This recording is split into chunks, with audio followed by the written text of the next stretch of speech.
0:0, ali tu je drugo polovreme i mi iz napada ćemo se malo više potruditi da Milan ne mora sve da brani sam.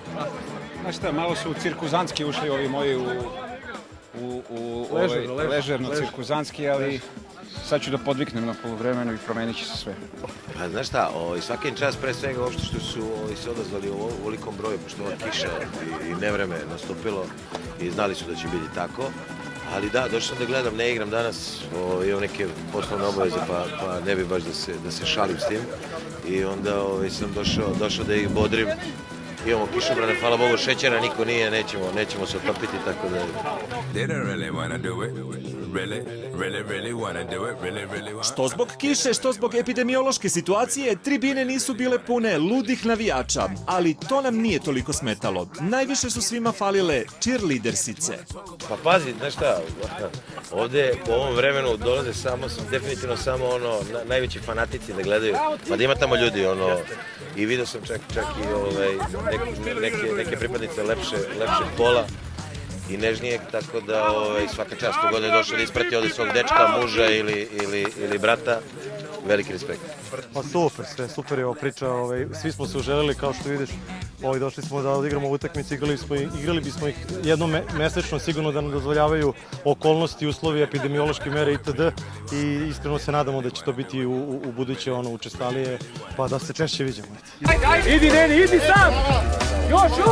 Doduše, najglasniji od svih je navijao fudbaler i reper Marko Đurovski.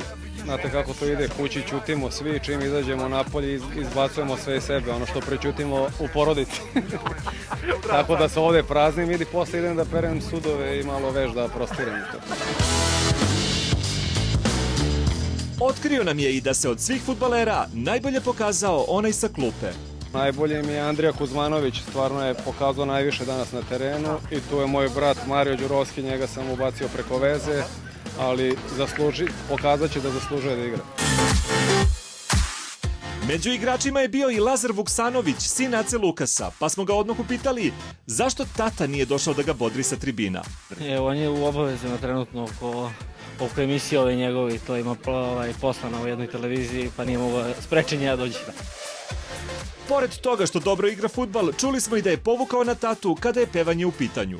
Kažu da jesam, sad radio sam, kako se zove, jedno 6 meseci na Glasu pre 1,5 dana i onda, to je tačno bilo pred koronu, i onda korona bila vamo tamo i malo sam zatajio, ta škola mi se zatvorila gde sam išao da vežbam kao Glas i to, međutim sve posle otišlo u vodu. S obzirom na to da se zbog korone nisu dugo videli, pitali smo estradne fudbalere kako su sve ovo vreme održavali kondiciju. Preko WhatsAppa im, dopisujemo se. Kako? Pa nismo mogli da treniramo, vidiš, ni kod COVID-a svega ovoga. Ja, boga mi, sam redovan u treningu, ja ne mogu da kukam što se toga tiče. Nikako, valjda vidiš. Ugojio sam se 8 kila za godinu dana, znači mora da se smršam pogotovo. Znači mora da smršam u narednih mesec, dva da se sprejim, nema smisla više. Pa da, minimum 10 kila, ali sad polako skidam, tako da do septembra sam fit. Znači još 4 meseca imam fora. Momci za sada treniraju, ali neće izostati ni ono što im je na umu. Humanitarne utakmice.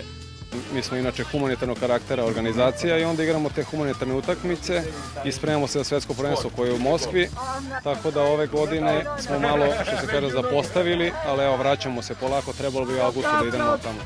Apsolutno, za šta god, evo ljudi, slobodno se javite i šta god mi možemo, što je do nas neka humanitarna utakmica, tu smo.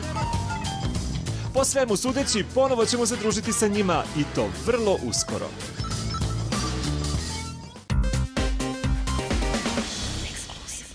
Na redu